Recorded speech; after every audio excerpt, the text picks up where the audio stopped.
Hi, this is Eva for Once Upon a Timeline. Welcome, and how is everybody today? I think I flubbed my entry line, but that's okay because life is good, right? Hopefully. It's been a little bit slow week for Mandelas, but I have like a giant pile of them saved up, so that's cool. Let me see. A lot of people in today, unlike last week. And that's ironic because I didn't get the notice out very timely today either. Let's see. Personal Mandela's one. I think only one this week.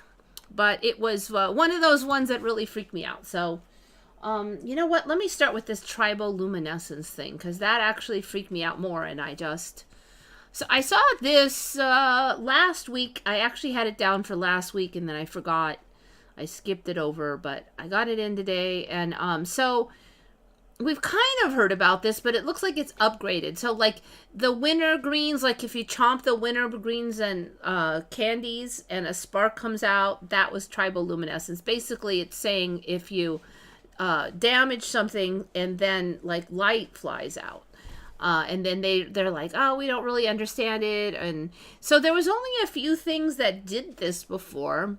And it's not the same thing as, like, the static from being on the carpet. You actually kind of have to, like, bang things together or something. But now, apparently, just about everything does it. So I saw a video, I stumbled on a video where somebody was shooting a bullet and it went through something that was kind of soft. I think it was like a catcher's mitt or something. And they were doing slow-mo video and they caught a flash. So, like, the bullet, when it hit the fabric, actually there was a flash, and he didn't know what the flash was from because the bullet wasn't like exploding or anything. It wasn't that kind of bullet. It was just the impact, but it was on a soft thing. So then he was confused, and then he went back and he looked at some of his old videos that he did similar things, and there were flashes on most of them. Now it's only for like one frame, right, that you can see it. But so then finally he said, oh, and then somebody told me it was triboluminescence, and I don't even know if I think I'm saying it right, but this thing, triboluminescence. And so I looked it up, and it's like just about anything now can emit this, including even like soft things. Okay, and then this really freaked me out because I don't remember this, but now apparently quartz crystals can do it enough that, I mean, like, I don't understand how this would work, but buffalo rawhide ceremonial rattle filled with quartz crystals. Flashes of light are visible when the quartz crystals are subjected to mechanical stress and darkness. So I guess the point would be you would, late at night when there's no light or you're in a cave or something, I don't know, you would wriggle that thing, and then all of the quartz banging would make little flashes. But then the thing is, they're inside this covered skin, so I mean, like, are they really gonna flash that much? I mean, like, maybe you could scare away animals with it and it makes a crashing noise or something. Maybe it's just ceremonial and you don't care if it doesn't work. I mean, it actually maybe would be creepy enough to scare away like a lion or something, and then it makes all that noise. And so anyway, interesting, but I have absolutely never heard of this ceremonial rattle actually being useful for emitting light. That's crazy. So then I saw this video and I'm like, ugh. So this guy, let me see, that was 54. All right, so he's basically got 2 quartz crystals. Now, one thing about these is, notice these are actual crystal points. They're not just like blobs of crystal like mine. So maybe that helps. I don't know. Let me see if I... So, like, I have these, and these are rose quartz ones, right? So I tried with these, and these do work. Especially if you kind of get it lined up just right. And it does emit... And this one's weird because the flashes of light look like they actually are inside. Like, I see it inside the stone. Now, I tried to figure out how to get this so that you could see it. And the problem here is that apparently this monitor just does not have like an off button. I mean, it's kind of crazy, but I don't know of any off button on this monitor. And that was always a thing when I got it. So usually I used to turn off my monitor on all of my units. And it's because of a weird story once where a monitor at one place I worked at lit on fire while I was sitting in front of it, and that's why I turn off all my monitors. But I don't turn off this one because it has no off button. So then I can't get it dark enough to show you this, and I tried to like block all the screen, and now it has to be pitch black, and I just wasn't able to get it done. And I have to say the other problem is I have everything, like this keyboard is like a gaming keyboard, and it's all lit and I have to figure out how to turn off all those, and I just was like, I gave up. But basically these do work even though they're just chunks instead of crystals. I'll show you this guy though because it's crazy. So it is a lot like when he did it. When I do it, it's like when he did it. Maybe not quite as bright though, and I turned off all his yapping. I think his is brighter, actually. Yeah, his is definitely brighter. Mine wasn't that good. Maybe he's just stronger. But I'm like, that's a lot. I mean, that's a lot of brightness. That's the thing that gets me. It's not just a tad. Oh, he has this thing. Frankly, I did not watch his whole video, so... I tried banging them, and that didn't really work. You gotta, like, scrub them. So, Crazy Town. So, then I tried it with these ones. Ironically, I didn't know I have it in me. I've been dangerous lately. I broke one of them. I was like, how do I get this to work? But, so what seemed to work best for this is if you know quartz crystals, sometimes they have one facet that's sort of like more rough, and then I really went to town on that one, and this one made like a constant light when I got just the right scraping, and it was actually pretty interesting. But even though I broke it, I am not sure, but it kind of seems like these full crystals instead of just like the blobs might actually be a little better, but I don't know. I mean, they don't even saying they know what actually makes it happen.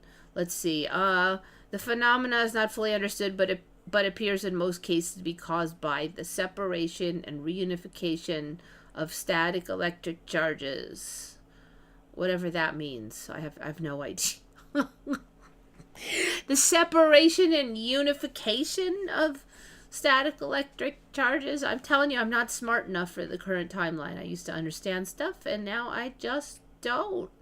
Triboluminescence is often a synonym for fractoluminescence, a term mainly used when referring only to light emitted from fractured crystals. Okay. From fracture, triboluminescence differs from piezoluminescence in that piezoluminescent material emits light when deformed as opposed to broken. These are examples of mechanoluminescence, which is a luminescence result from any mechanical action on a solid. Okay, that might be like the video. This guy actually takes a quartz crystal and crushes it in a vice thingy. So maybe that would be mechanoluminescence. Anyway, I'm not sure on the damage thing here because I guess I am leaving some scratches. Is that the damage that they're talking about with the crushed? See, rubbed, maybe that's damage. So one thing I will say if you do this is there's a smell that smells kind of like fireworks, maybe. It's kind of that kind of smell. Like, it smells like it's a burny smell, and you'll recognize it. Oh, the cat wants in. Hold on a sec.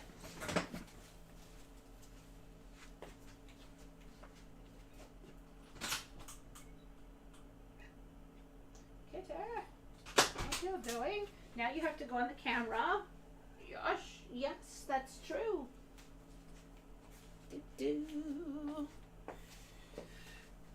Here is the wayward child, Kitty. She's getting a lot better at being held and stuff now. She's getting used to the program. All right, so yeah, that thing, it's crazy. Alright, so he's gonna, I think he's, he smacks him here, but then I don't see it in the dark, and you can't see, like, but he crushes this one, in, what do you call it? It's not a vice, but whatever they call those crusher things. He gets the little pieces, he puts them in here, he rattles them, and he's trying to see like if this Native American rattle thing would work. So you could see here he does get some sparkles out of it. Then he decides to get like bigger pieces because the bigger pieces work better, he said. And I don't know why that was there. I didn't watch the whole thing, but basically he said the bigger pieces were the best, but they weren't that bright. And then he was comparing it to the Native American rattle. But the thing is that that bottle has clear sides and the Native American rattle doesn't. So I have a feeling that this whole phenomena is going to get to be like more. So maybe the rattle will make more sense down the line. It is well known that all sugar, whether candied or plain, if it be hard, will sparkle when broken or scraped in the dark. It is not well known.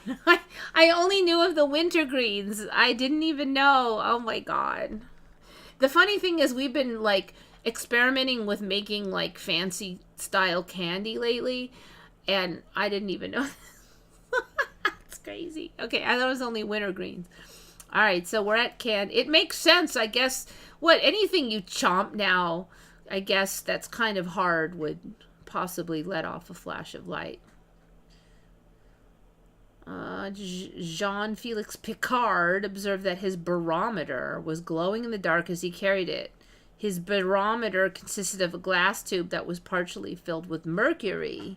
The empty space above the mercury would glow when the mercury slid down the glass tube. No! So what? Slippery mercury is a light source now? Oh my God. You know, I didn't even read this thing before. I just picked it up, like the first bit of it. The empty space above the mercury will glow. I'm going to have to look into that. That is something.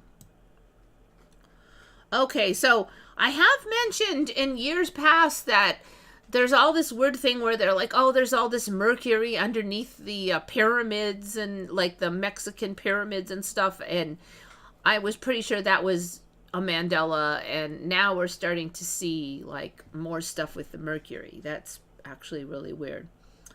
Sugar production began to produce more refined sugar crystals. These were formed into a large solid cone for transport and sale. The solid sugar cone had to be broken into usable chunks using a sugar nips device. People began to notice that tiny bursts of light were visible as sugar was nipped in low light. An established example of triboluminescence.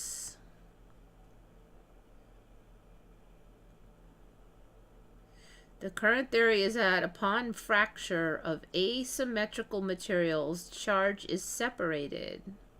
When the charges recombine, the electrical discharge ionizes the surrounding air. I have to say, there's something like a smell that so when you're just rubbing them and you haven't made the light yet, that smell's not there. But when you get to town and you start seeing the flashes, the smell is going to come like right after that. You're good. I think if you have a good nose at least, or a decent nose. It's not exactly a subtle smell either. There are substances which break this rule and which do not possess asymmetry yet display triboluminescence, such as terbium iodide. It is thought that these materials contain impurities which make the substance locally asymmetric. Okay. Okay, Scotch tape. I did have that on. Scotch tape displays a glowing line where the end of the tape is being pulled away from the roll. Okay, I think I did have that one on. I remember it vaguely. Opening an envelope sealed with polymer glue will generate light. See, it's like everything now. Sugar crystals are crushed. Winto green life. Why would it just be Winto green lifesavers? Like what? Winto green. Wait a minute. Winto green is not right. It's winter green. Winto green. That's a lie. Okay. Did I say there weren't very many Mandelas today? Winter green. Lifesavers.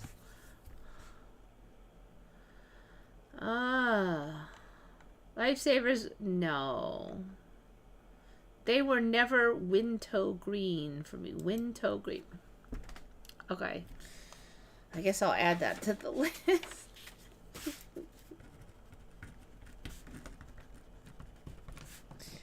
Wintow green. Lifesavers. Somehow I couldn't remember how to spell save life. Okay, there we go. All right, no, yeah, no, it was not Wintow green. Actually, it's kind of bugging me to say that. A diamond may begin to glow while being rubbed. This is crap. I think I have some diamonds that are this big. Anybody have a big enough diamond to try this?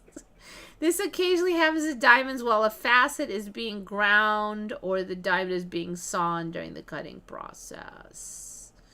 Diamonds may fluoresce blue or red. Some other materials, such as quartz, are triboluminescent, emitting light when rubbed together. Okay, we did that.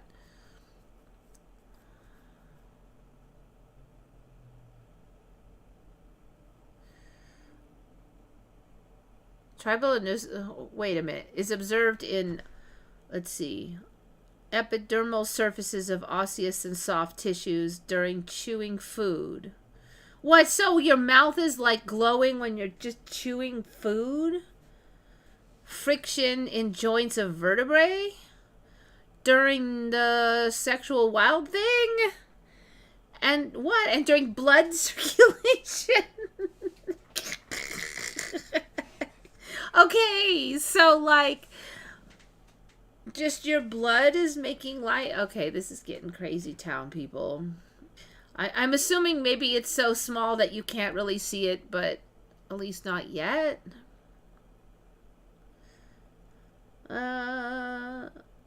Chemicals notable for triboluminescence. All right, fractoluminescence. Emission of light from the fracture rather than the rubbing of a crystal, but fracturing often occurs while rubbing. Depending upon the blah, blah, blah, blah, blah. EMR propagation during fracturing. During, okay, so you crack something in the EM field propagates. So, like, I guess electrons move. I don't, deformation-induced EMR.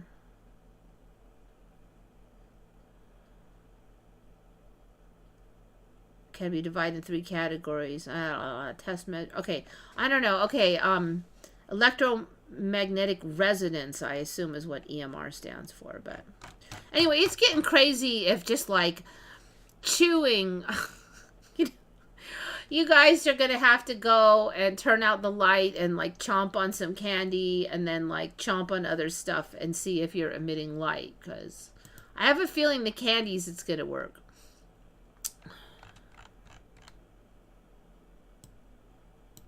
Okay, let's see. I mostly read that stuff. I'm trying to catch up here.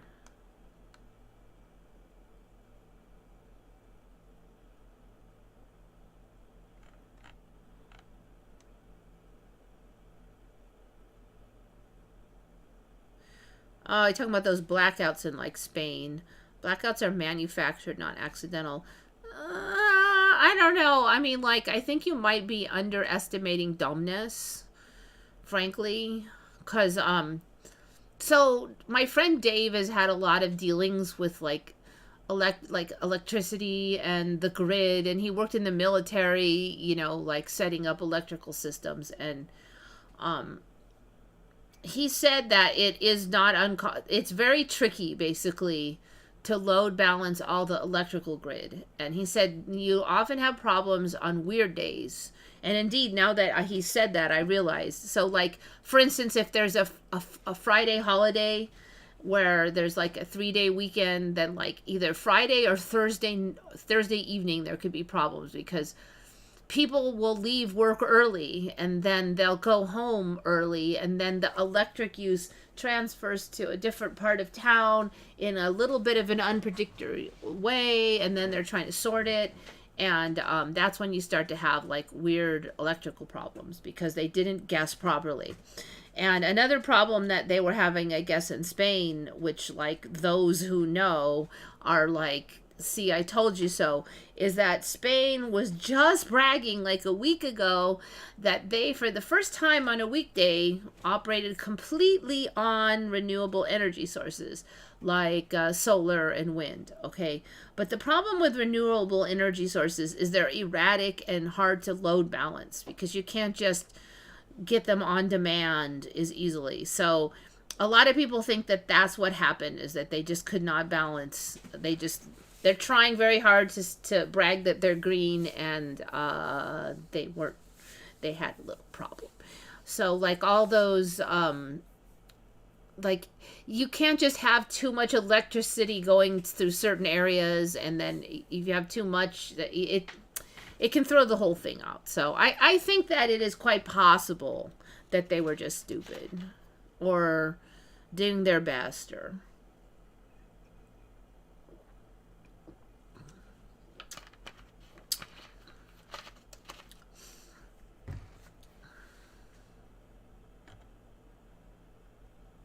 crazy they don't have any backup source. Backup source of what, though? Because, like, even if so the transformers go out, everything's unbalanced, it's very tricky to get it back up. So first of all, a backup source that is equivalent to enough power to run the whole country, that's like going to be prohibitively expensive for obvious reasons. But the other issue is they got to repair every transformer that got damaged, and from the power surges damage a lot of stuff. So they got to go and bit by bit fix one section, check to make sure that's running, and that's like a lot of the problem.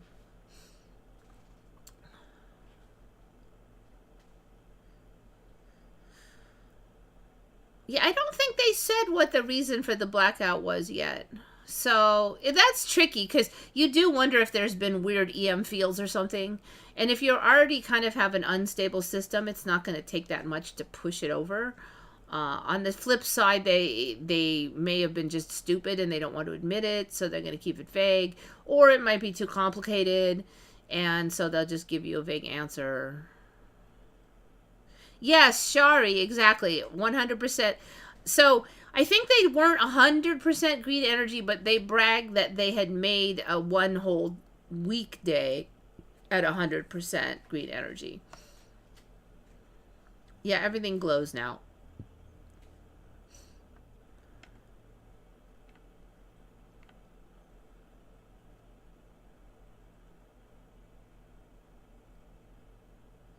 They had destroyed some 250 dams and also all their nuclear reactors. So I think that is going. Yeah, well, I just have to laugh at reality now because California, they said, oh, we are going to destroy these dams so some like piddly minnow or something can survive more better. And it's dams I never heard of, and I really don't think they were at my old timeline. So some dams that never existed before are being destroyed. I'm like, how can I find it in my heart to care? I mean, like, I just can't take it seriously. Yeah, they said some vague thing for that blackout about a problem in the cables or something, which is about the vaguest thing you can possibly ever say. It might be that the problem actually just is that they can't balance the renewable energy, but that's a very unpopular statement, and then they would be accused of being extreme right-wing R words or something. So they can't say that, right? Because that is unpopular. So they just say some vague crap. So that's another possible explanation.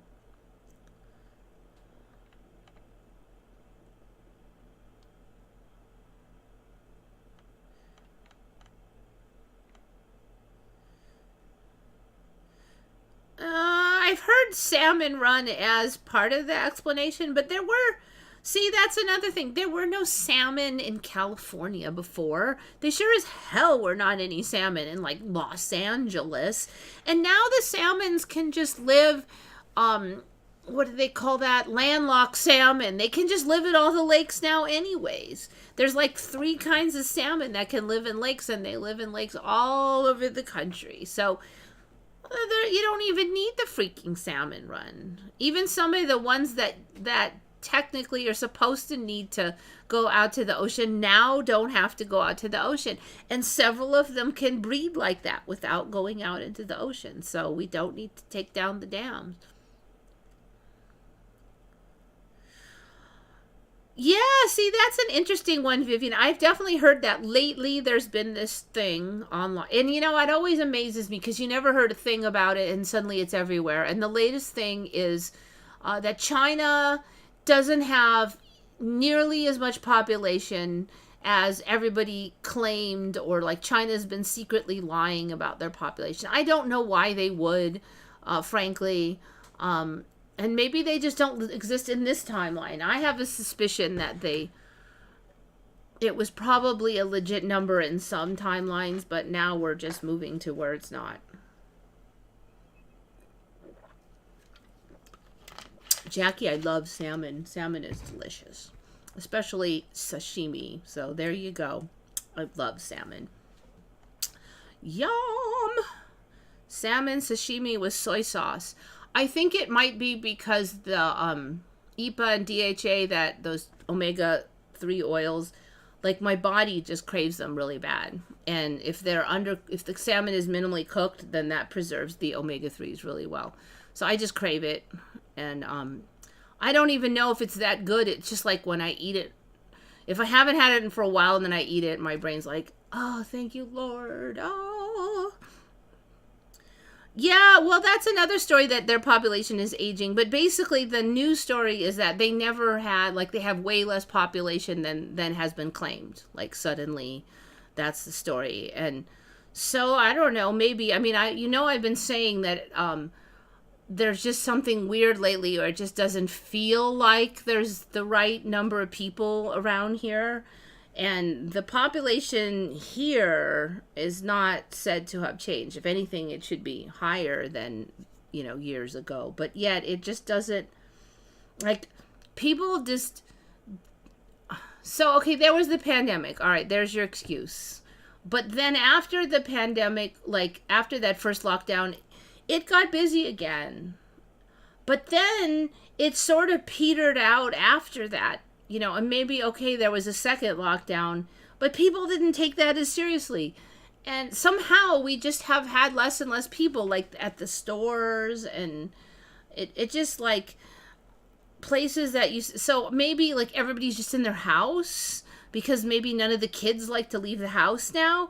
But we did have them, in, like, 2021, so now what, everybody just stays home. But yet, I don't know, even I feel like I want to stay home more. So maybe everybody is just staying home, but yet it just feels wrong. It feels like people are gone. And I've seen buildings disappear, and things are closer together, and like, roads are shorter. And so, I don't know, maybe those people never existed, but it just, there's a weird feeling like there's less people. So maybe we've been lied about, but I mean, like, whole sections of town have shrunk magically. So I don't know if I could just say it's a lie,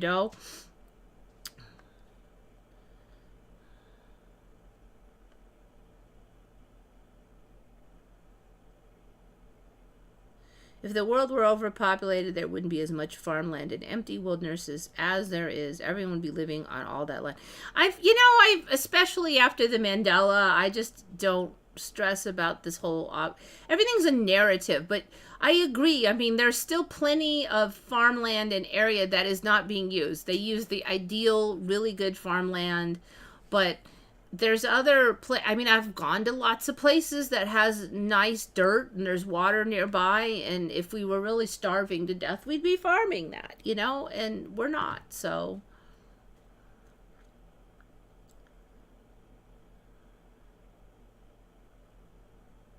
decline of children, middle and high schools merged because, yeah, well, there is a huge thing where people are having less children, for sure. And it's interesting because even like Russia and those places are really noticing it. And um, so there's an attitudinal shift. And why I think it's really interesting that it's in Russia is because if you watch Russia, like daily life right now, Russia kind of cities and stuff are really similar to like the United States in the 70s where I grew up.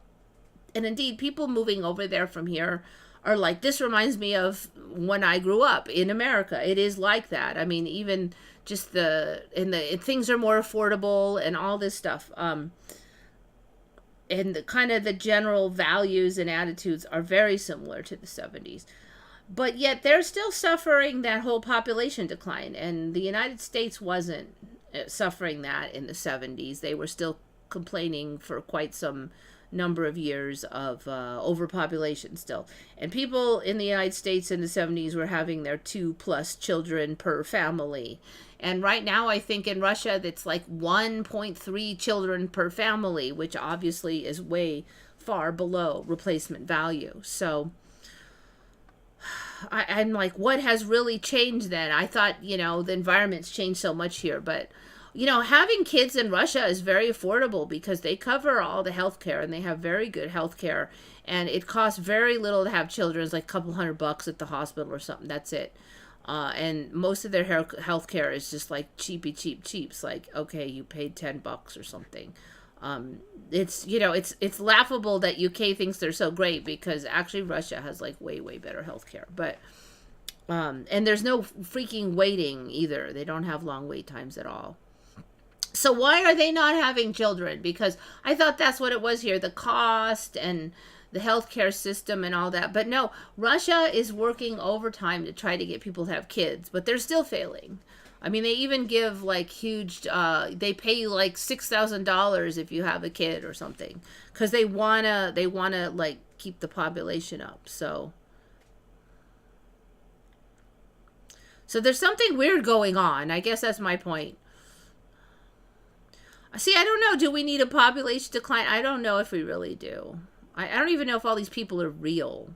So maybe we will just have lesser people and that's the narrative. But I'm not convinced that everybody is like a real person. Like, you guys are, but I mean like every stranger you see walking down the street that you didn't talk to and stuff, they may not be real. They might just be part of the set, the movie set. Who wants to wait for 1 million cars to pass before crossing a road? I don't know, people who live in the city because you live in the city. You chose to live in a city with 10 bajillion people in it. Like, that's why I don't live in the middle of the city because I don't like 10 bajillion cars.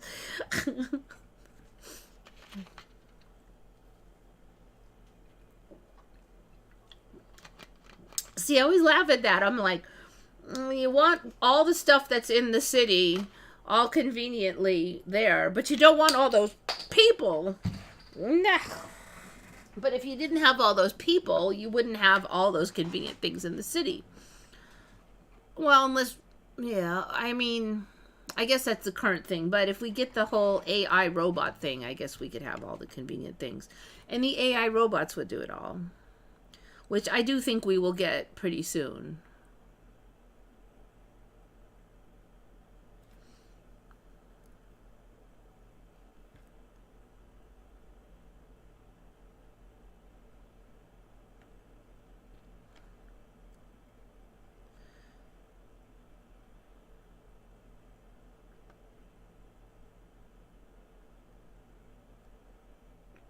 There's a Canadian family with 8 children who went to Russia a year ago to build their farm and live free. It is true. Russia really reminds me of the U.S. in the 70s. And they don't have, like, if you're a farmer, it really sucks right now in the West because they're like, oh, you can't make carbon when you farm. And you can't, I can see maybe, don't use too much water, but carbon, like your cows, I mean, I'm not joking, like your cows can't make too much fart emissions, and they're shutting down farms, and I'm like, this is insanity to me, because as a child, where our goal was to make sure that we had sufficient food supply for the world, right? So farmers were prized as very important parts of civilization, But now, like, we can't have too much carbon farts, so we have to shut down farms. Well, what are you gonna eat? You know, like, hello, how are you going to keep food prices down? Like, oh, we might ruin the environment 100 years from now. So let's starve everybody now. Like, this makes no sense to me at all. So yeah, I'm not. I really don't believe in that Russia is using unaliving waves in battles either. Not at all.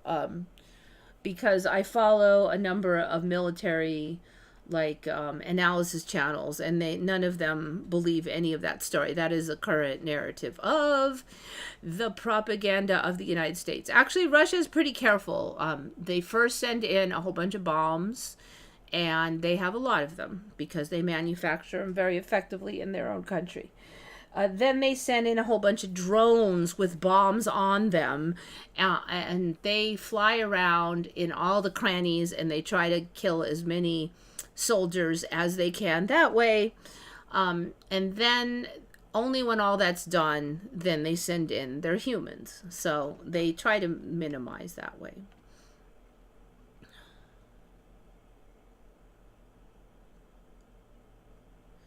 So yeah, the whole they're sending on alive. No,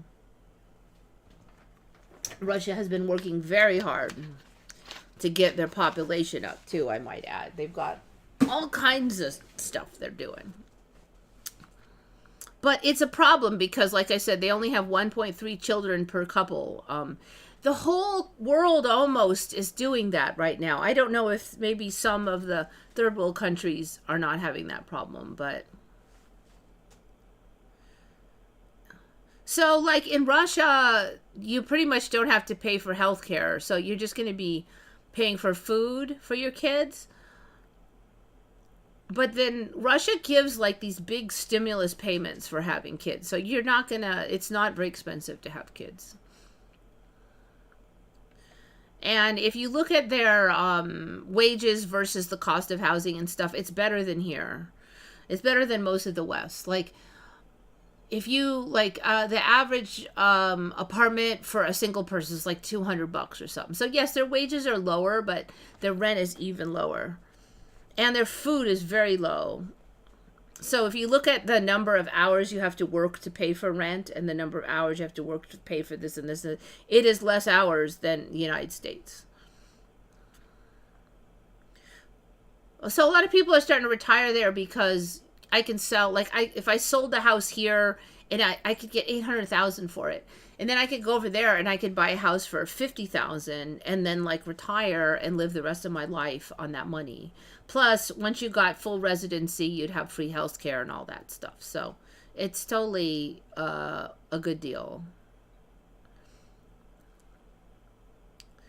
They're actually opening up the country a lot to permanent residents now. They do vet you carefully. They don't want criminals and stuff. But again, I think it's just that they're trying to, rescue the population.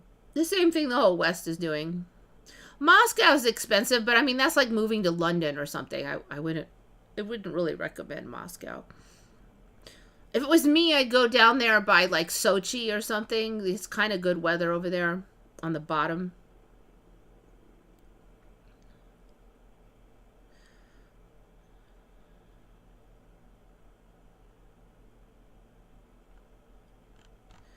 I mean, like, I don't know. Like, I still like living here, but it's getting weirder all the time. And this whole, like, I don't know. Like, they banned generators, but they're always cutting out the power, and they ban so many things. It's just like, where is this going, people? Now they're gonna ban like vehicles with gas, and California, they're crazy. So I don't know. I'm like, well, I can like move to Tennessee or something, but even though their people don't really like it, I mean, even those other states are still following this path. They're just a little behind.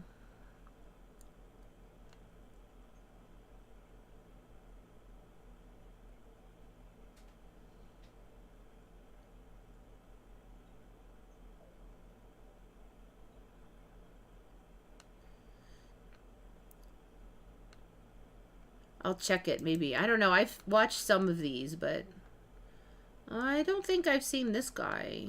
To Russia. There's one guy I watch. He basically just talks about all his problems and all the good things, and just like 5 things I like about Russia, 5 things that are irritating about Russia, 5. He's from the UK, so I don't know. I guess it's kind of fun to watch him because I learn about stuff in the UK and I learn about stuff in the Russia. Plus, he walks around a lot, and so I get to see all the buildings. And I actually, one of my favorite things about his channels is, and probably about Russia, is I love that, like, Russia, every building is different. Like, people each build their own building on that lot. It's not, a lot of the old places are like that. So there's not a lot of, like, every house is matchy-matchy.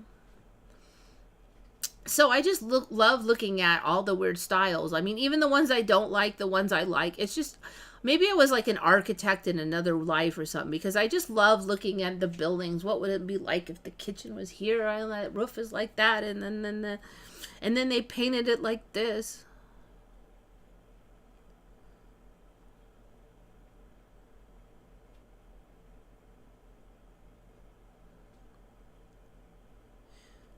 Anyone seen that laser loop time machine on Tubi? No, I have not seen that. I like that Russians can't be killed by bears. I think bears are a lot nicer in this timeline, and that's part of why.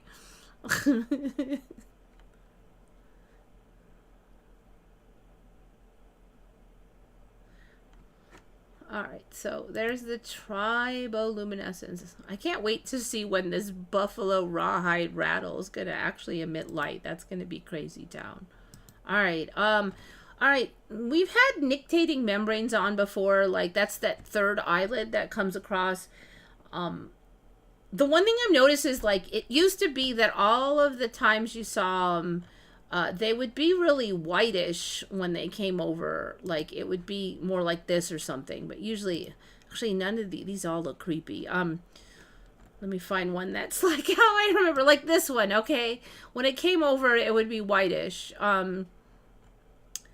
But now I'm finding... Oh, look at that one. That one's... Okay.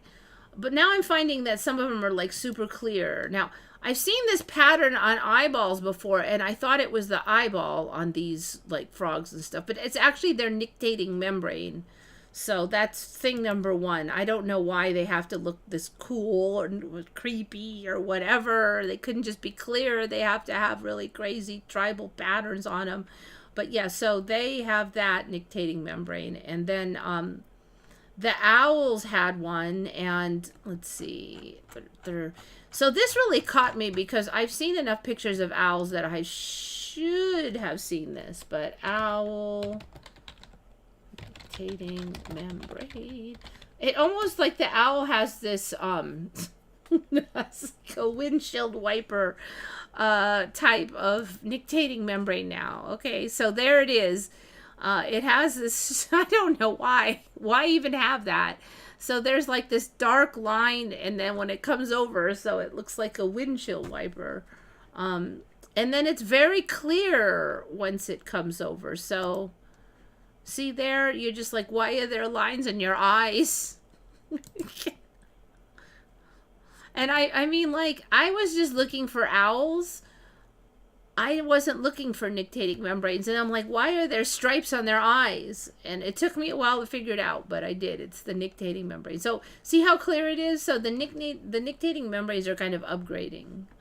And these guys apparently have 3 eyelids. They have one on the top, one on the bottom, and I don't know how there's one down there because I don't see it. And then this third one is this. And the other thing I notice is, like, this thing seems to come over from, like, the side, sort of, instead of coming over, like, I mean, from the top side. Like, it's diagonal. That's the word I want to say. Because I remember it coming like this before, right? But this is, like, what the hell? It's like a windshield wiper. And now there's jokes about it being a windshield wiper, which I'm quite positive I have never seen before. So, yeah, craziness, dudes.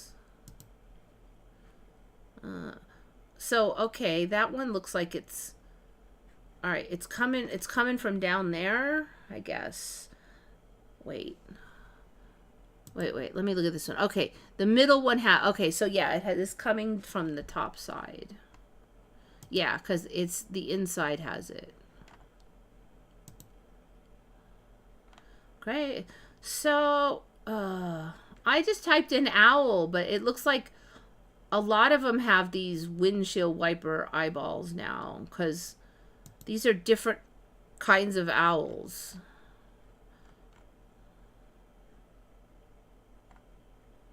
Although these yellow-eyed ones definitely look like they're... Like, see, I mean, that is ridiculous. I'm sorry. That's a screech owl. I guess on the yellow eyes you'd see it more.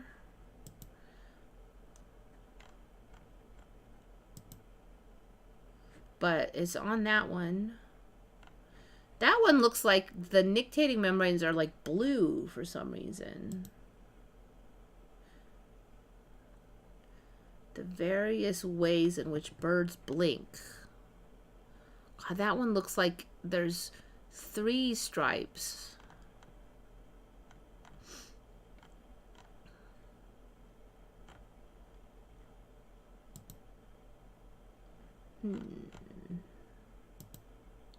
Alright, so that's ordinary blinking.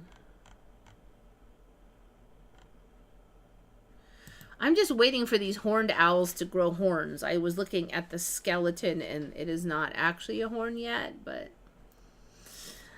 I'm thinking that they will eventually actually have horns. The way we're going on these. Okay, so the other reason I was looking at owl skulls is because I read that they don't have eyeballs, they have eye tubes. So this is the skull of like an owl. This is a barred owl. I think this is a reproduction, but they all look like that. So they have these tube things, and that's, I guess, why they have to turn their heads like this, because they have eye tubes. And you can't roll your eye when you have eye tubes.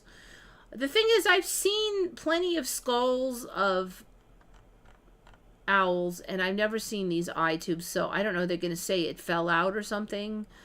I'm really quite positive that the skulls did not have eye tubes before. I mean, and it looks effing ridiculous. Look at that. That is insanity, people.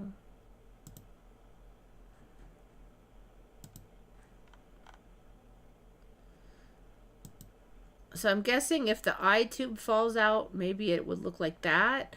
But that is not how I remember it looking either, because I do remember a complete orbital around there. No sclerotic ring. That doesn't look right. It had more of a complete orbital. I guess the sclerotic ring would be the eye tube. It's so ridiculous. They basically have binoculars on now. I don't know, there was some kind of yammer about them having such big eyes that they couldn't fit it all in their head, and so they had to have tubes for eyes. I mean, look at that. That's ridiculous. That is so ridiculous. This timeline, it just, you can't make this stuff up. Something is changing on ours lately. It's more than seeing more it's more than seeing more colors.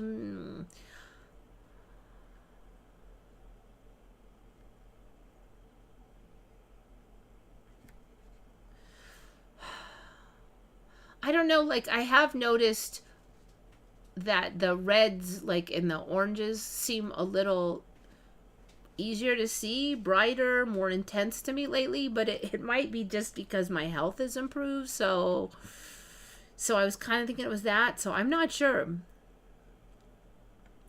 Propaganda in the propaganda in the West is ridiculous, because they don't even keep a consistent one, because, like, for instance, the storyline on Russia, that they are both inept idiots who can't win the war and are just getting lucky and blah blah blah, but they're also the greatest threat to all of the Europe and the world as of all time and blah blah. I'm like, well, if they're enough morons, how are they the giant threat? I mean, like, it doesn't even make any sense.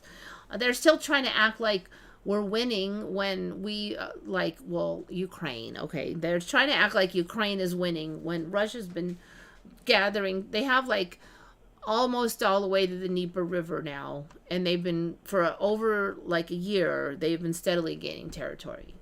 So, but yet a lot in the West think they're losing, like any minute they're gonna lose. The latest thing is, oh, just keep it up a little longer and their whole economy will collapse. Their economy is doing really freaking well. It is not going to collapse. I mean, there's like no reason to even suspect it'll collapse. They actually have very low debt. Their economy is booming. Their GDP is growing rapidly. Somehow they're funding the war without too much problem. So, like, it doesn't make any sense. I don't know. Like, it's almost like the countries have flip-flopped and, you know, we've become like the opposite of what we were. And I don't like it. So...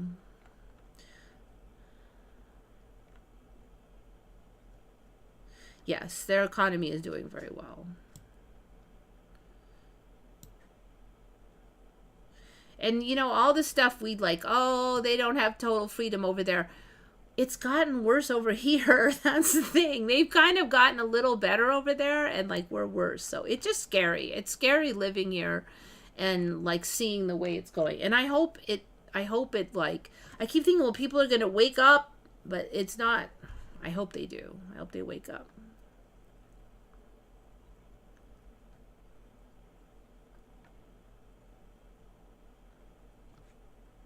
How many licks does it take to get the center of a Tootsie Roll Pop?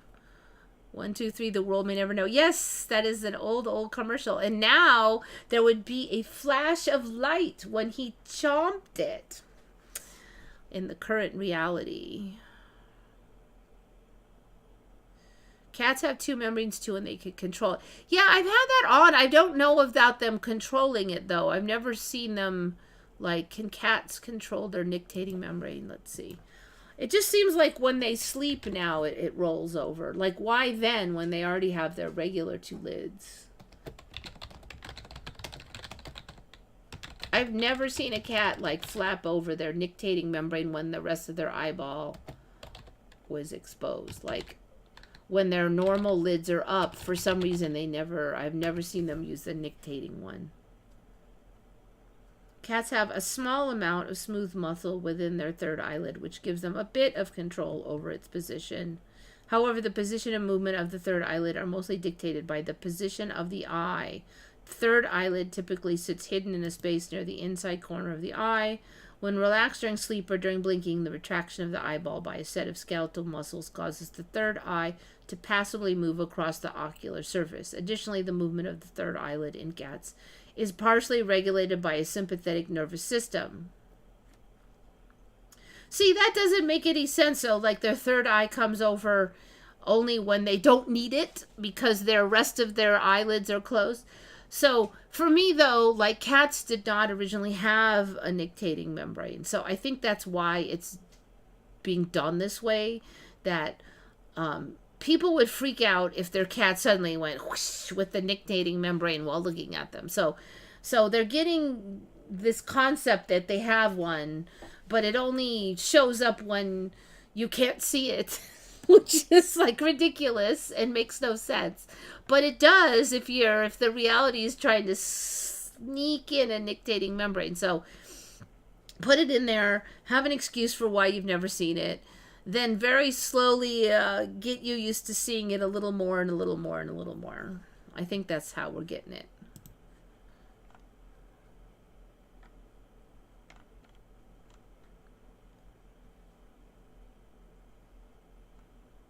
The only animal with those eye membrane was the camel. That's very interesting. For me, it was frogs. It started with frogs. And then, like, everything and its uncle has them now. They don't, yeah, I don't think, like, whenever somebody says Putin is this, Putin or that, I mean, only Putin knows what Putin is thinking. So whenever you're sitting there going, I know what he's thinking, I don't think we do, because even if he makes a speech saying something, he's a politician. He's not going to say every last thing that's in his head, and he's going to say what sounds good, and he's going to say what gets him reelected and keeps him popular. So you can't trust what he says either. But all that being said, he is pretty consistent with his words and deeds overall. And I think that he's smart enough not to try to take the parts of the Ukraine that don't like him, because so far he's just been joinking up the Russian-speaking, Russian ethnicity locations. Like, Crimea voted to leave Ukraine and join Russia already before they invaded. It's just that Ukraine wouldn't allow it.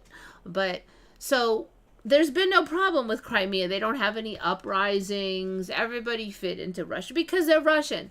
So I don't think Putin is stupid enough to try to control territories that hate him, that would be constantly fighting him, because it's just a drag on the country. And I think he's smart enough to learn the mistakes of the Soviet Union, because that's a lot of what, in my opinion, what collapsed them, is overreaching, trying to control territories that hated them. Same thing the Nazis did. You can't control territories that hate you. Not long-term successfully. So I don't think he's that dumb. But you never really know, do you? But I don't think he is.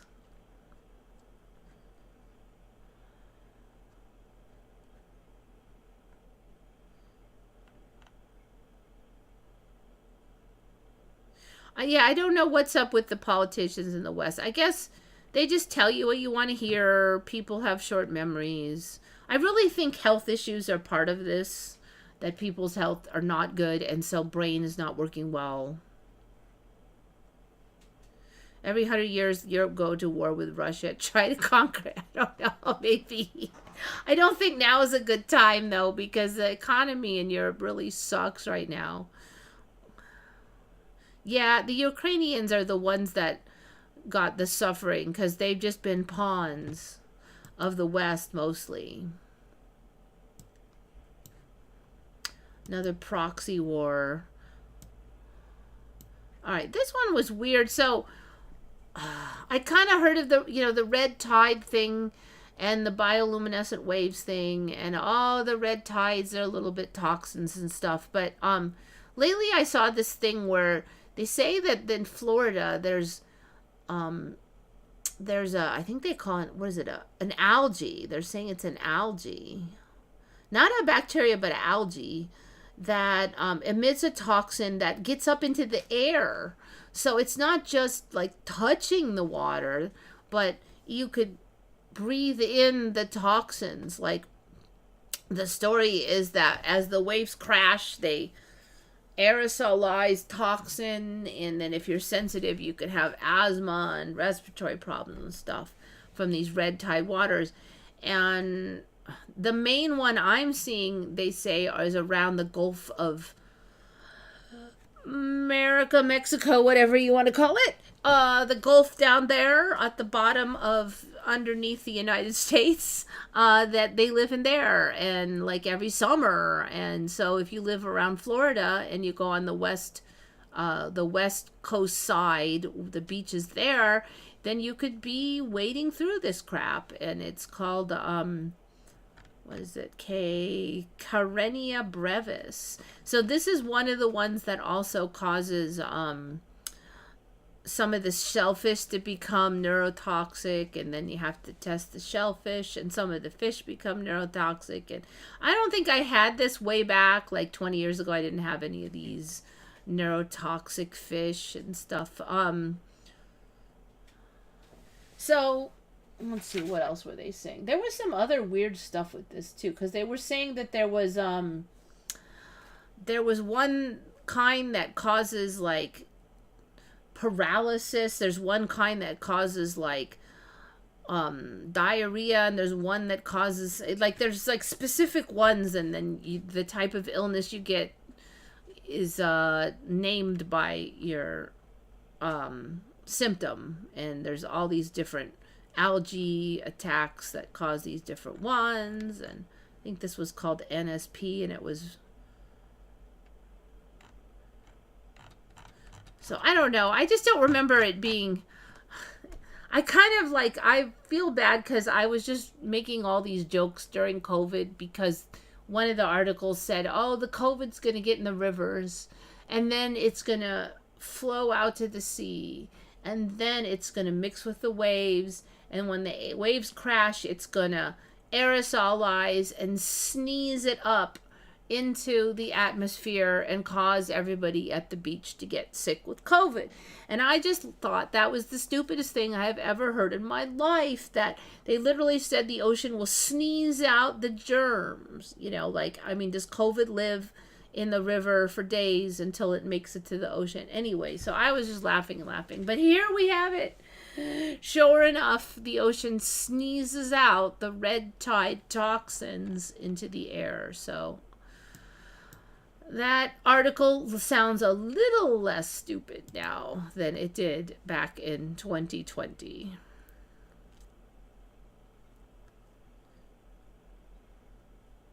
Do I follow solar storms? I have been kind of watching the Schumann resonance, but that's about it. I don't know. I watch if I hear there's going to be huge, what do you call those? Why can't I? Auroras, then I do kind of watch for that. I want to see how low they're going to get. I'm like, when are we going to get to see them down here at our end of California? So, you know, I don't like to put like blanket attitudes on any culture because every country's got like good people, bad people and stuff. And then there's propaganda. So like, I think a lot of people, if they really knew like all the news, then they would probably have a different attitude, but they don't. They're told this is how it is. I grew up, this is how it is. And so I make my attitude based on the knowledge I was given.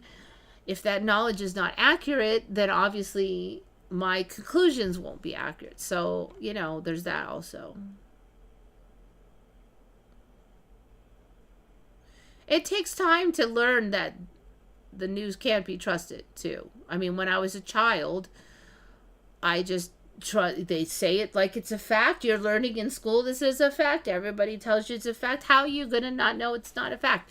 As you get older, you start to notice though that like they tell you something's true and 3 years later they say it, no, it's the reverse, and then 2 years later, no, it's the reverse of the reverse. Then you start to go, wait a minute. You know, you said this, you aren't, you know, you start to lose your trust. And so I think it's easier the older you are to go, wait a minute.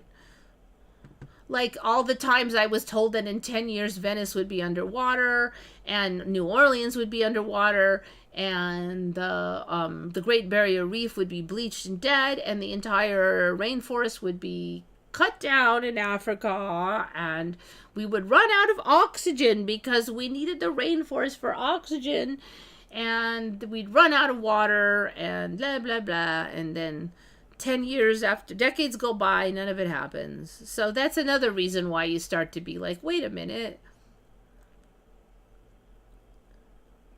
Oh yeah, that's the latest. New Orleans is sinking and it's going to be underwater. That it ain't gonna. They've been saying this crap, but that's the latest. New Orleans is sinking because now the latest they claim we sucked out all the groundwater, and now the whole like country's going.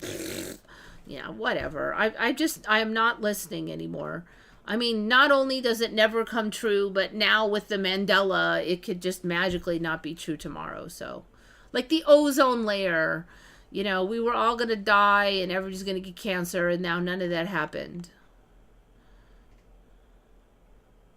What timeline said New Orleans was going to sink? I just heard that like yesterday. It's now. Let's see.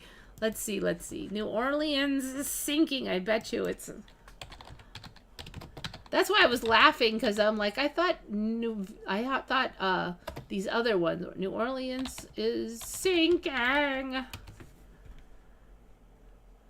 Okay, it's a song. That's not helping me.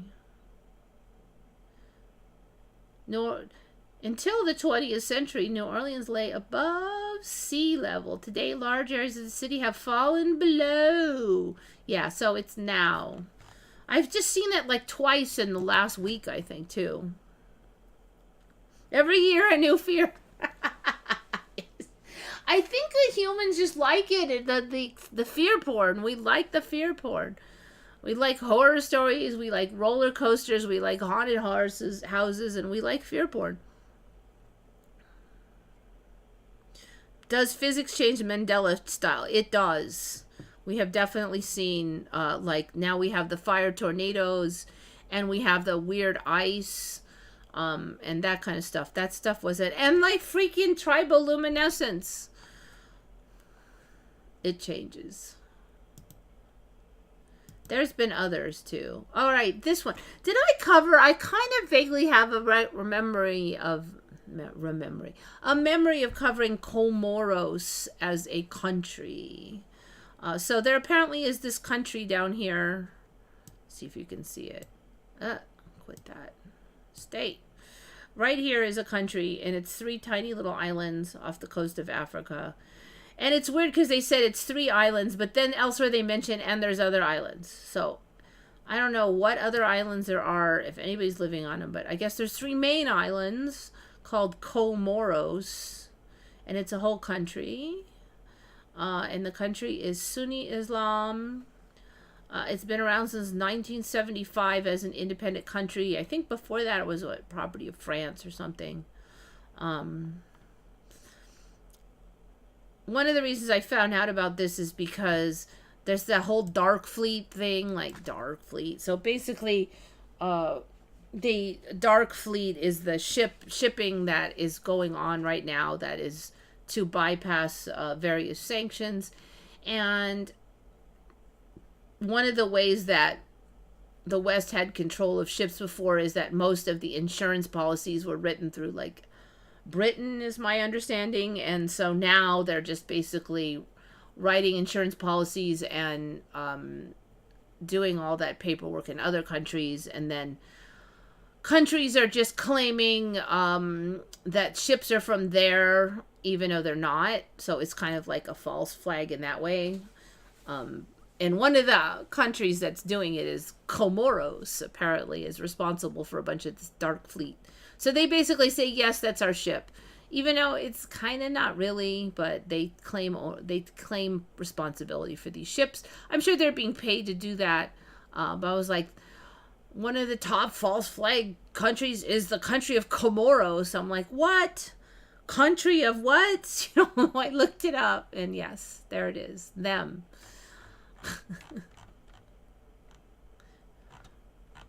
Anyway, it looks kind of nice overall. It's a nice little islands here. So, and then this one supposedly is a territory of France, and they did not want to join. They did not want to separate from France, so they stayed Mayotte, whatever. Okay, so yes, there's a country called Comoros, in case you didn't know.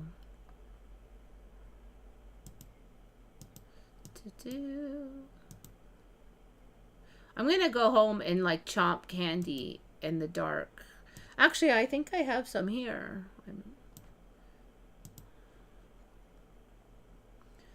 I found some UK flag residue. Oh, without the weird sides and the reversal factor. There are some out there, like some tattoos I've seen, but it's disappearing over time. The light. You know what? I don't know what the light wave theory is.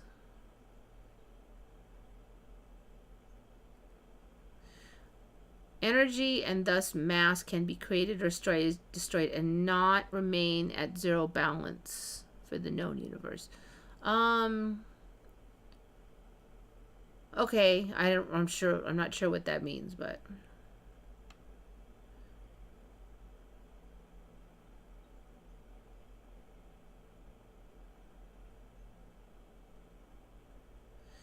are double rainbows a Mandela effect or Earth's field? I do not remember the double rainbows in my old timeline. They're pretty common here. But the other thing is that it definitely didn't have that weird dark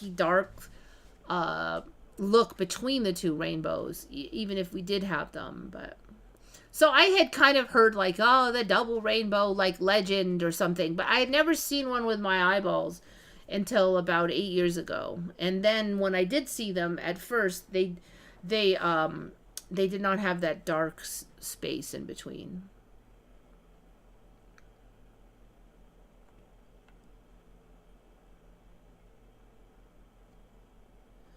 I was forced to memorize all African countries and capitals in school many years ago. I don't remember there being anything other than Madagascar there. Yep. So I had to, yeah. I was in school after 1975. So yes, I'm around that time range. I also, for multiple different grade levels, we had to memorize all the countries and all the capitals. And we did it like continent by continent. So it wasn't just Africa. You probably did that too. But so, you know, 1 month we're doing Africa and all of their capitals. And then 1 month we're doing Europe and like that. Yeah, there were there were no freaking little pooty countries way off to the side. That is not a thing. I am seeing reports from 2005. Oh, you mean about the New Orleans sinking? Yeah, I think that's the timeline right now. I mean, but for me, I just got here.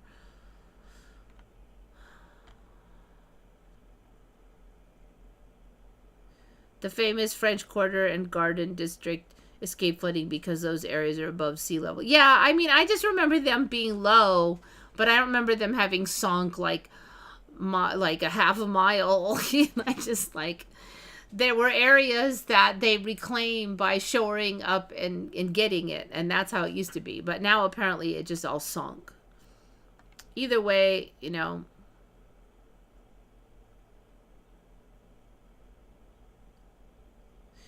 They actually don't give them United Arab Emirates residency. To foreigner, the new residents have passport of Comoro, though. I don't, okay, I'm a little confused. Yeah, no, double rainbows have been around for a bit, but they weren't way back.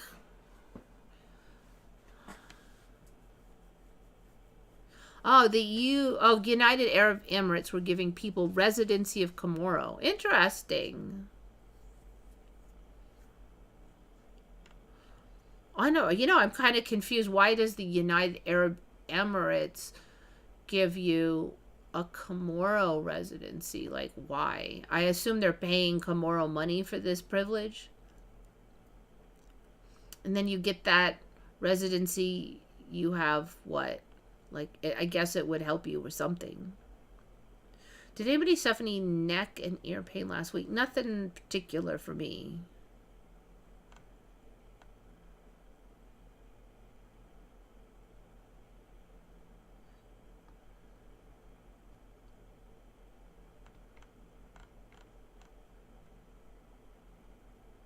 Okay, let's see. 118. All right, so I was going to...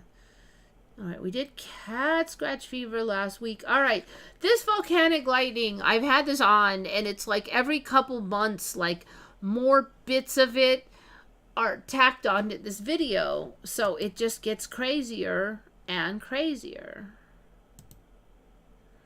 So this, you've seen this, but this one just goes on and on and on. Let me go back. And you get a better view. And the other thing about this is that you will see the lightning like sticking. So it used to be that when we watched the lightning and one of the bolts seemed to stay there for a while, they go, oh, well, that's because the video is slowed down. So you could better appreciate the lightning. But now it does the same thing. And it's not slowed down because like the wind and the trees and everything are at normal speed. And this is just the lightning at normal speed now. So there's a volcano over here that's now lightning, I guess, comes out of volcanoes for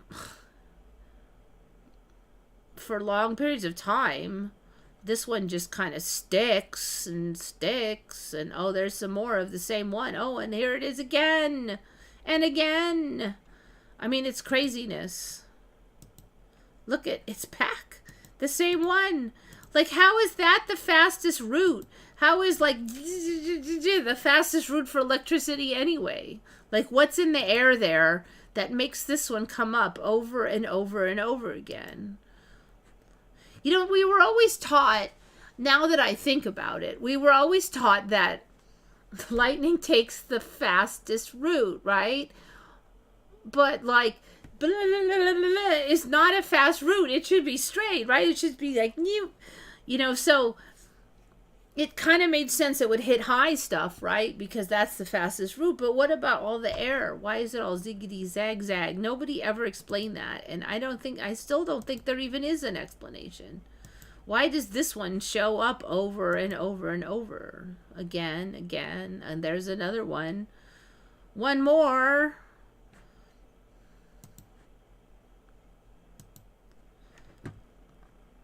So this was just like a snippet when I first found this one, and now it's like more and more and more. It's just crazy.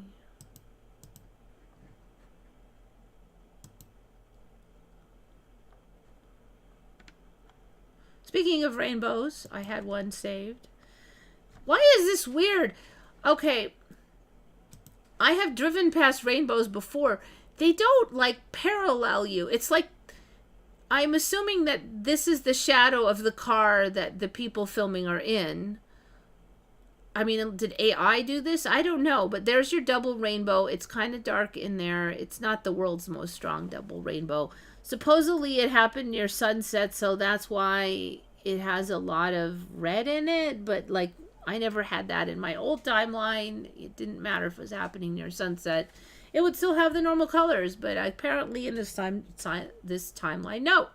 But it's like following the car. Like when I drive by, it'll fall behind. So like maybe because it's a perfect, I don't know, like I don't get it. But basically, it looks like the rainbow moves with the car, so. Or is it like I'm confused. I mean, it looks like it's legit, I think, but I don't get it.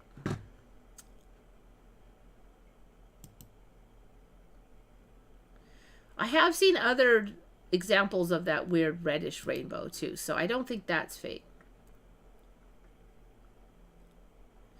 The United Arab Emirates don't want to dilute their people. The Comoro passport gives access to 60 countries without visa. Okay. So, like, oh, they want, like, somebody to be allowed to stay in there, but they don't want to give them their own visa, so they give them a Comoro passport, and the Comoro lets them stay in the UAE, but they're not, like, they're not... Okay, I kind of get it. All right, I get it. They probably give money to the Comoro for that, too. Like, here's a couple bucks.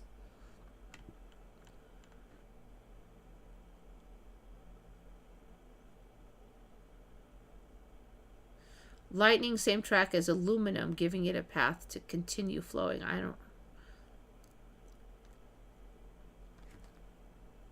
So I'm thinking maybe... if the particles that are reflecting the light are just like you have a direct visual shot of it, maybe that would happen, but it's still weird. Lightning follows the least electrically resistant path. Okay, but like, why is the least electrically resistant path this? You know, like, what is it following on? What is there?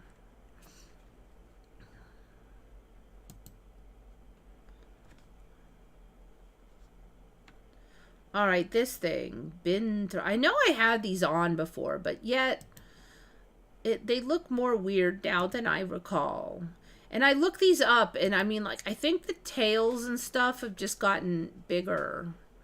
Now, it does something about the depth perception here makes them look even a little bigger than they really are. But even in other video, they're pretty weird looking, these binturong creatures.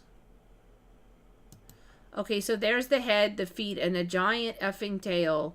And then there's another binturong behind. But, I mean, still, they just... What the hell, people? Can you imagine seeing that tail and the giant whiskers? It looks like a half cat, half catfish or something. Look at those things. Craziness.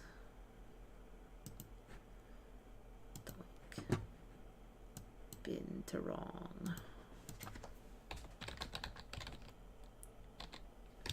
And like many things, they can be pets.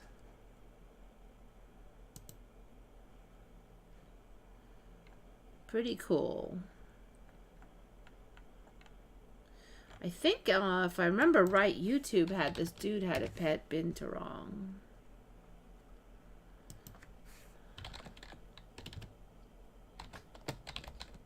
Binturong. Yeah, this is the one. This dork. Look at him.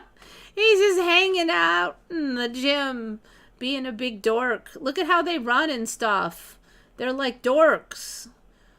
So this is his pet binturong. It seems like it's pretty nice. I haven't really deeply researched these, but so many of these new animals are like way more friendly than I recall. I remember this one video because this guy, he's like boing, boing, boing. It's like, how can you not like him? He's so cute. What are these things? Let me see. What would you call these binturong? I guess they're just going to be some weird mammal. Arctictus binturong, known as bearcat, is a vertebrate native of South and Southeast Asia. Assessed as vulnerable in its range. It's a bearcat, don't you know? It's a bearcat that walks like this. Binturong.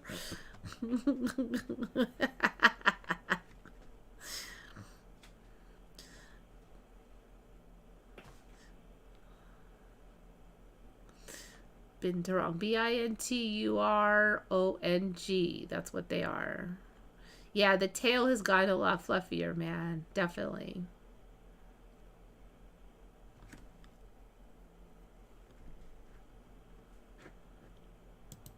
Okay, so those guys, I think they got like bigger too. I just don't remember them quite that big. I don't know. They do look really big in that video. Maybe I'm just getting fooled by that. But and speaking of animals being all friendlies, so supposedly they went out into the Arctic to film wild wolves, and the wolves just came up to say hi, like, because that's a wild animal behavior. Hey, let me sniff your head. Like, so I guess all you have to do now is hold still, and wild animals will just come up and trounce around on your head. They don't bite them or anything either. Like, never once do these people like, okay, hold still, and then the animal goes, all right, no. Although that might happen with a polar bear, but and just like there's so many videos like this now, and just like people trying to photograph in the wild beast. Look at this, is like these playing and stuff. Like, these are supposed to be wild wolves, and this wolf's like, hey dude, what's up, man, homie. They're not even that worried. It's craziness. I mean, it used to be if wolves snuck up on you, you'd be like scared they'd eat you. These guys are like, nah, we're good. Look at, he moves and this wolf's not even like startled. Like, man, a feral cat would react more than that, and they've seen humans plenty of time. It's like, what is it? You know, I would think, well, maybe this is fake and they're pets, but you can see there's no fences around. It's the middle of nowhere, and there's so many videos like this now.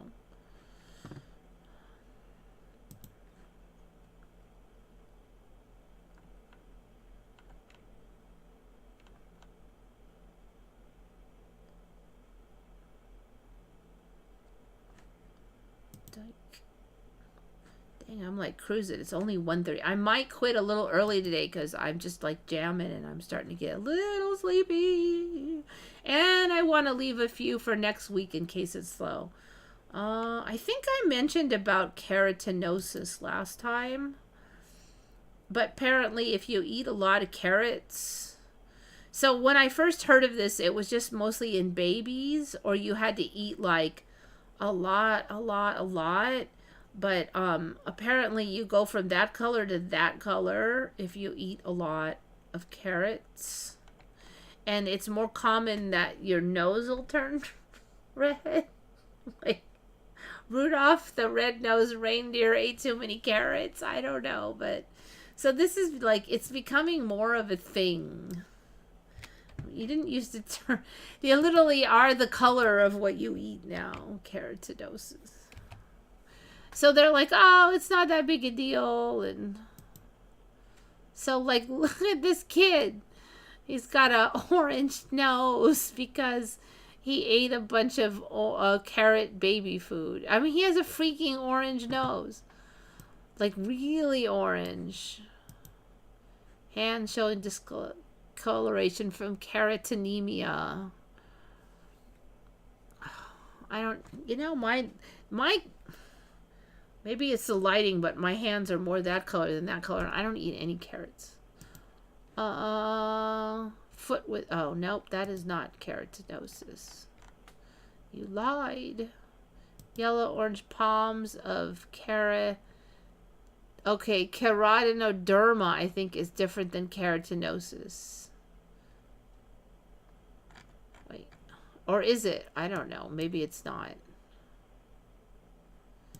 Okay. Let me just see if it's keratoderma is the same as keratoderma. I'm probably spelling it wrong.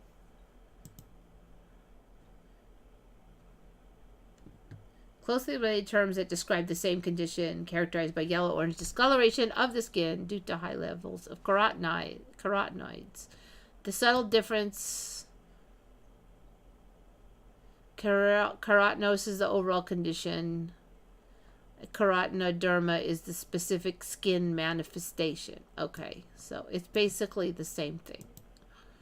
So I don't have to worry about carotenoderma as being super creepy. All right.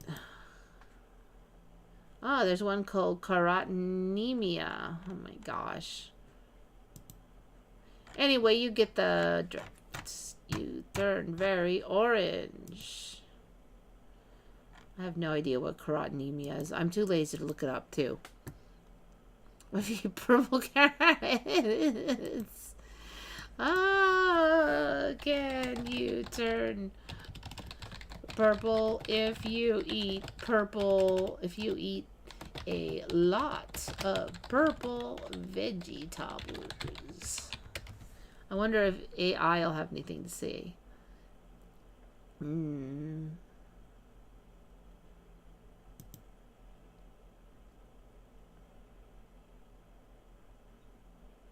Not, I don't see it in the timeline yet.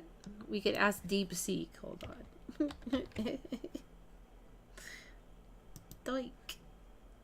DeepSeek often has better answers. See, I was asking about tricks of making candy. No. Purple vegetables have anthocyanins. It can tint your urine or stool. They don't accumulate in skin enough to change its color. So you can get purple pee, apparently. It's called bituria. See, this is why I like DeepSeek. But then it goes on to talk about the carotenemia. Orange or yellow veggies can lead to carotenemia, harmless conditions where beta carotene builds up and slightly yellows the skin. However, anthocyanins don't behave the same way. Silver exposure, argyria, can turn you bluish gray, but no food causes true purple skin. At least not yet. Give it time.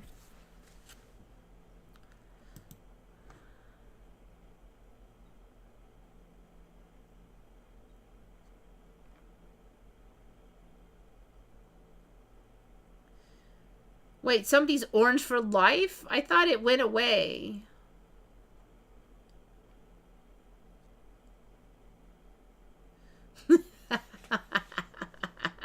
I think you have to eat them every day, though. Especially adults, because we're bigger, so it just takes a lot more carrots. Yeah, I noticed Trump eat a lot of carrots. Except for his eyes, so I still think it's a weird spray tan because he's got like these goggle eyes that do not have the orange. So as he's said to eat McDonald's and steaks, I've never heard of him eating a lot of carrots. I have seen people turning orange after eating a lot of carrots. Really? So like how many carrots did they have to eat? Crocodiles and gators are definitely friendlier. In my old timeline, man, they were just like, they were brainless chompers, basically. You couldn't, like, tame them or anything.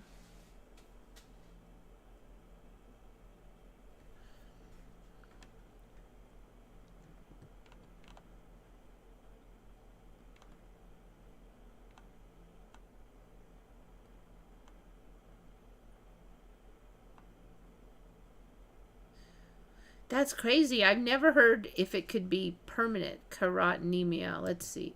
I'm asking DeepSeek this time because... Oh, look at those things. I've had those on before. This is like there's more... looks like there's more holes in the rock.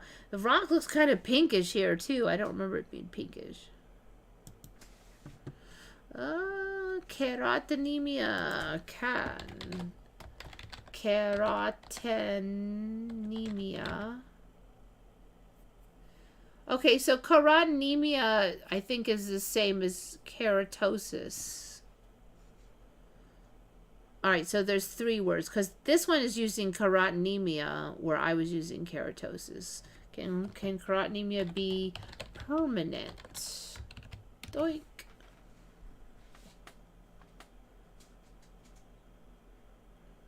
Should not be. Reversible. Beta carotene. See, your body should be able to remove the beta carotene.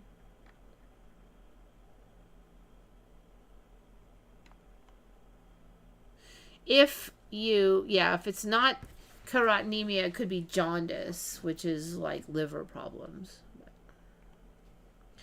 Carotenemia is sometimes called carrot tan, is more noticeable in light-skinned people. So in jaundice, it'll be, I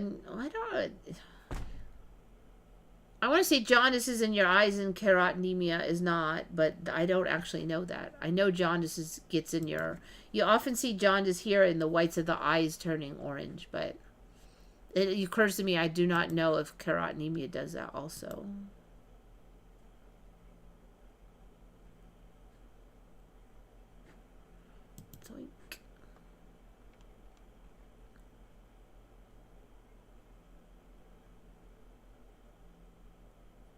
Most of the videos and pics of Trump's first term are not orange anymore. Let's see. When was he president? 20. It was before he ended in the end of 2019, right? All right. Let's just look. Did he get less orange? Let's see. Trump. First term. Let's see images. I don't know. He's pretty orange in some of these.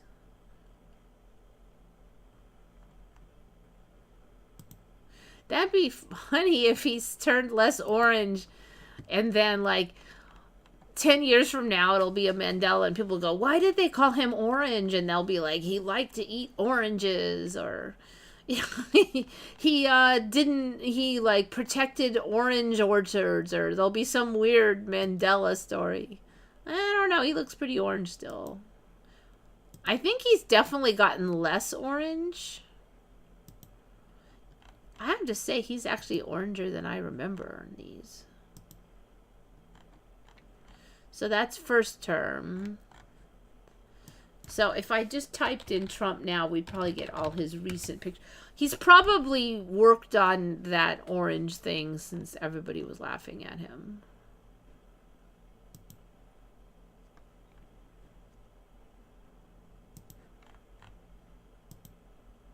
That is almost for sure like color altered. All these official ones, that's the trouble with the official ones.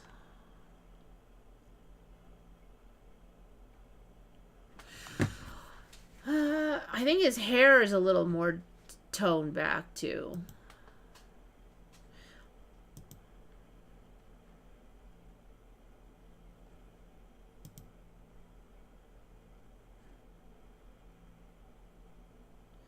This one I talked about last week, but I just wanted to show you my thought processes because this one was kind of a little mini viral, teaching Utah salmon about Alaska salmon. And then I'm like, wait a minute, what's a Utah salmon? That's what I found out, that they're like landlocked salmon everywhere now, including in Utah. So, like, that's the reality shopping around the new factoids. This thing was crazy. Apparently, this is a storm.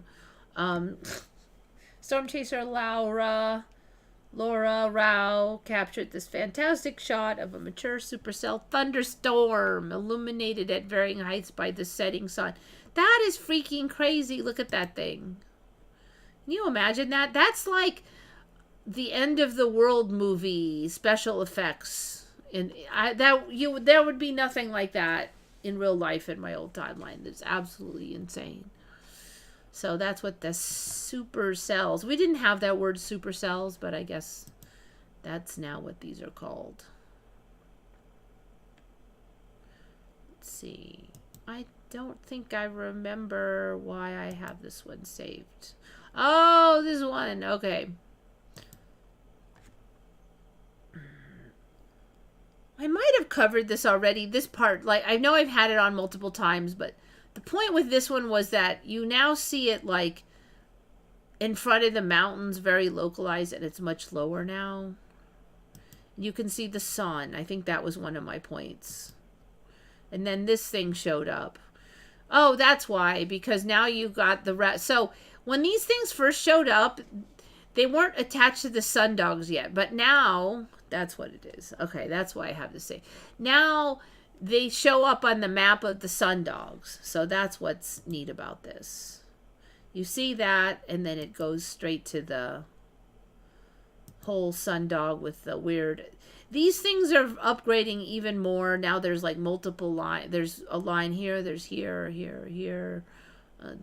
So the other thing now is that if you see this, if you look behind you all the way on the other side, there's a bunch of like squiggly stuff there also.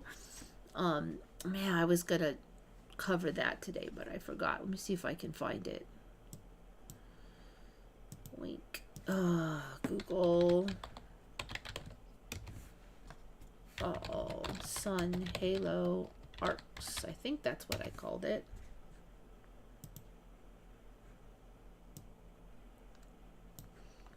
I think this one covers all the halos.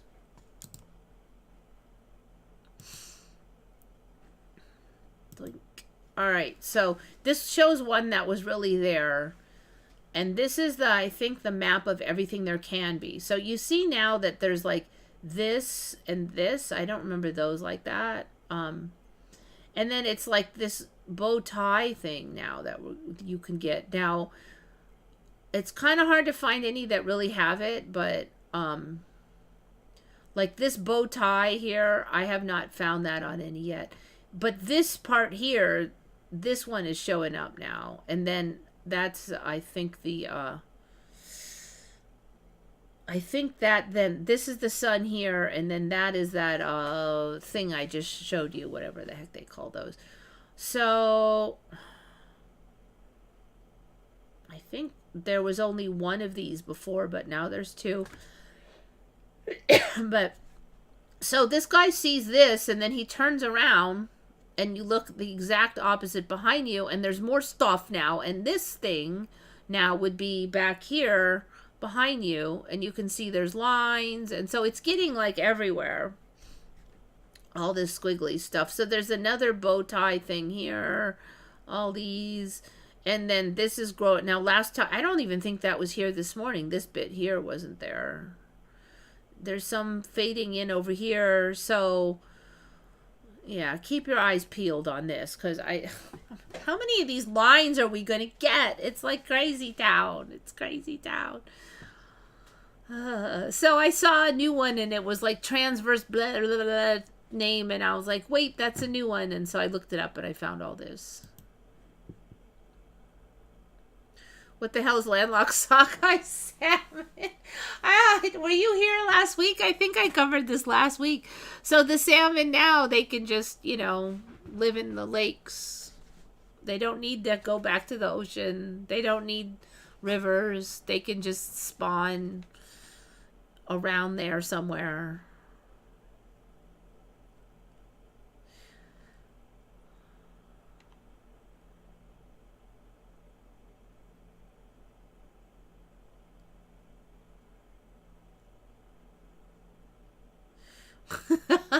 Yeah, see, that's the thing. They're landlocked salmon. There's 3 species of landlocked salmon now. You can just Google like landlocked salmon. And at least 2 of them can breed on their own in their lakes. They're basically live in lakes. They don't go to the ocean. What does purdy mean? Well, I can go. Usually it's like a slang for pretty, and it's using like the southern accent. So like southerners, instead of saying, oh, that's pretty, they'll go, oh, it's purdy. Purdy. It's how pretty sounds when you say it with that accent.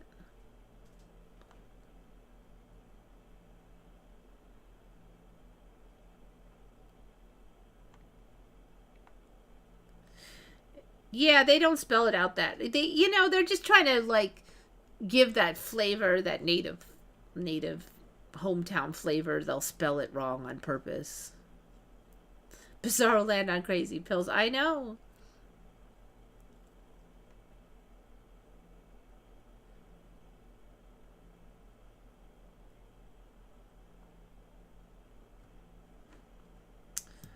This just gets me like, oh, you know what? There was another thing they were saying. Apparently a whole bunch of these showed up going back years, which I call bullcrap, that it did not go back years, but it was in Davos where they were meeting for that. I guess they meet for that. I don't know. See, Davos wasn't a thing for me until like 2 years ago, maybe, where they all meet and they have the titans of industry or whatever. I don't know who those people are, but apparently now Davos being a ski resort, they didn't have enough snow, and so they have these snowmakers, and the snowmakers, they say, spit up a lot of like little tiny ice particles, and that really fuels the creation of these halos. And so now Davos has a lot of halos. There's all these like stories. Let's see. Sun halo. Davos of all places. So it goes way back. Another amazing photo of the Davos halo display in 2020. God, like we're all sitting around like worrying about the germs, and this all was happening, and yet, I mean, we didn't know about it. And what is this? It looks like fairy dust spark. These all look like the what we're used to, but here is like a fairy dust line, and that one gets me. So this one's new here. So there's the sun, and then there's the one we saw a couple weeks ago, but now there's like this thing going on. I think this then is going to come around and here be like that bow tie piece that I was talking about. So all of these are at this famous Davos business, and I've never even heard of all of this Davos being so amazing until just recently, like literally today. Okay, so that's supposed to be how it looks. You can see the rainbows are coming in now. New Mexico. New Mexico, you know, it's not even freaking cold there.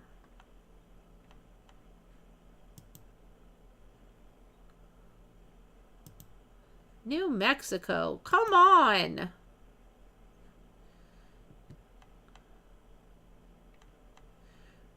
One lucky visitor to Red River, New Mexico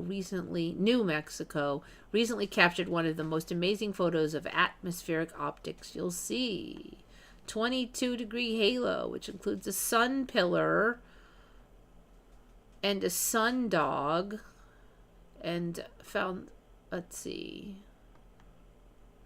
Halos and sundogs are common. Sun pillars, vertical beams of light, are most common in colder regions. The various arcs are even rarer. So, yeah, they're not just like up in like the Arctic anymore.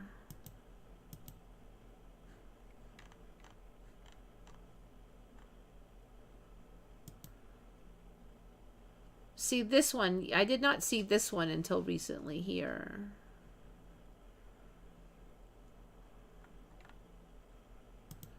They look like eyeballs sometimes.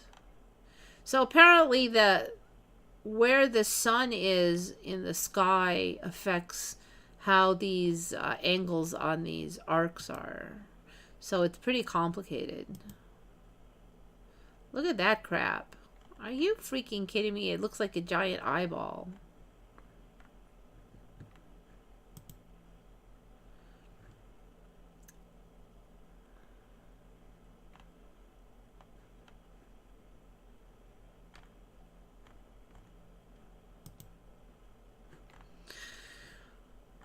Utter craziness.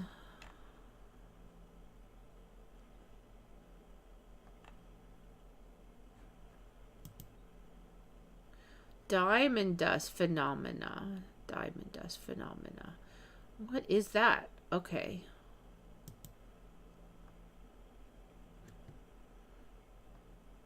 In ski area. An incredible halo phenomena. On top of cold Bohemian fog.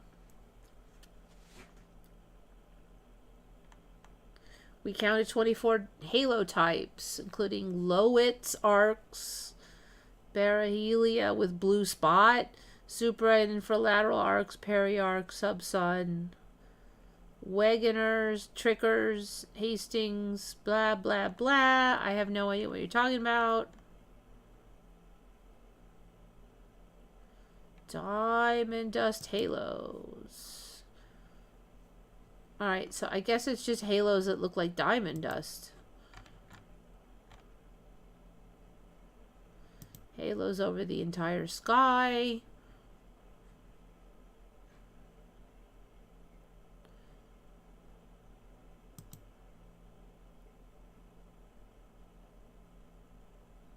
So this is that bow tie one that's coming in, and I think it. All right, and then there's that one. That one's gonna go all the way around.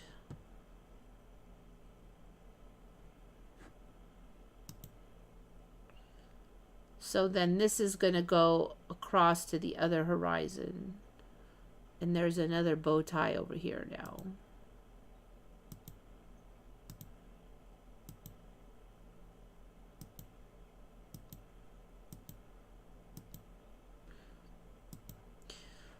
Well, it's almost time for me to go. I'm starting to like lose my life force now.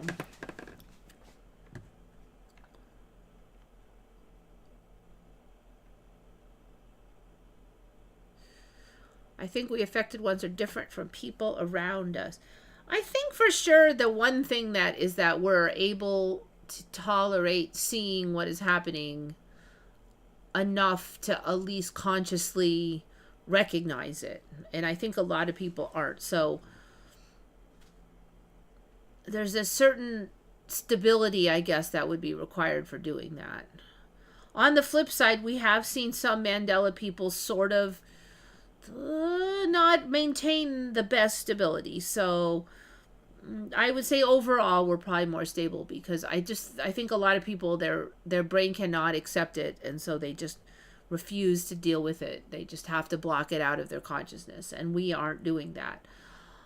But it doesn't mean we're like all perfect, certainly, and it doesn't mean that we're always stable, because we've definitely seen some in the community kind of lose it. And it's a lot to carry, you know, it's a lot to deal with.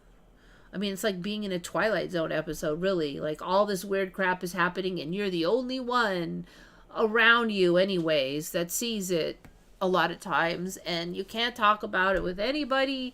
And unlike a Twilight episode, it goes on and on and on for like years and years and years. There's no ending, there's no solution, at least there hasn't been.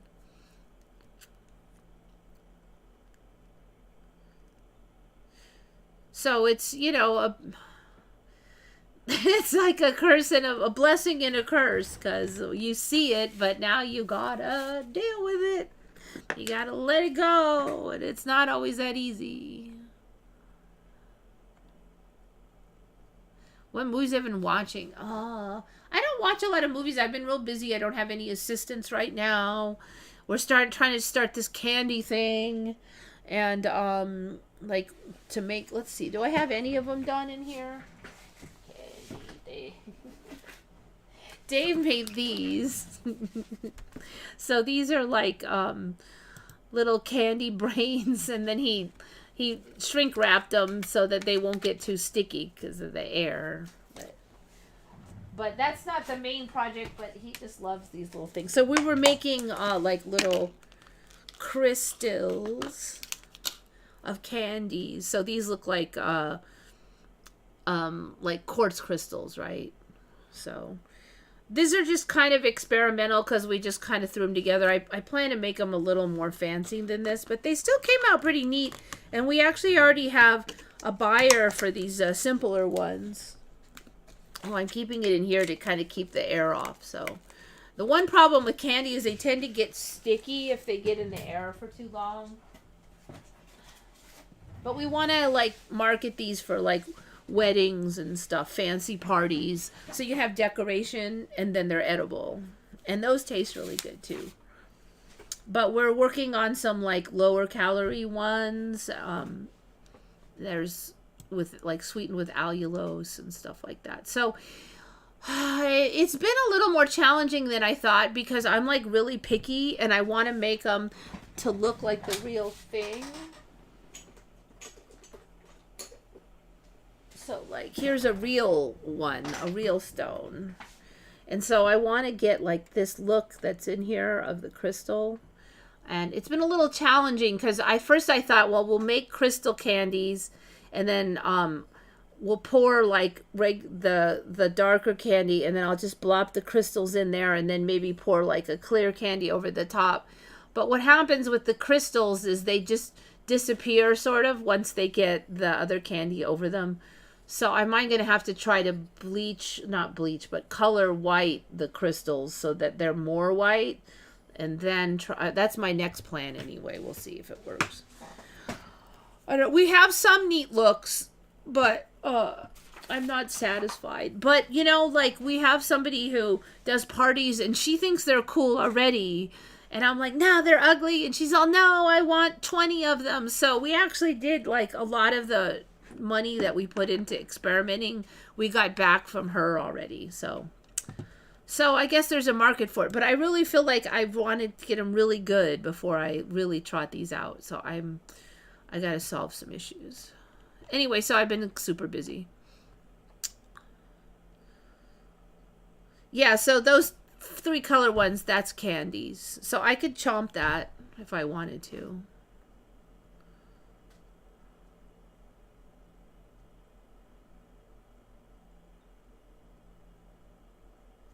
All right, yes, it is time. 2 o'clock.